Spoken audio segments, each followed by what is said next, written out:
என் கேள்விக்கென்ன பதில், என் கேள்விக்கென்ன பதில், உன் பார்வைக்கென்ன பொருள், மணமாலைக்கென்ன வழி, உன் மௌனம் என்ன மொழி?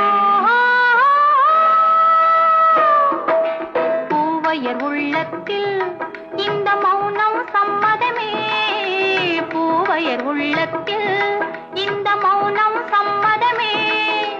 சம்மதம் என்றேதான் அந்த ஜாடை சொல்லிடுமே, சம்மதம் என்றேதான் அந்த ஜாடை சொல்லிடுமே. வர வேண்டும் நல்ல துணை, தர வேண்டும் வாழ்வுதனை, நிலையா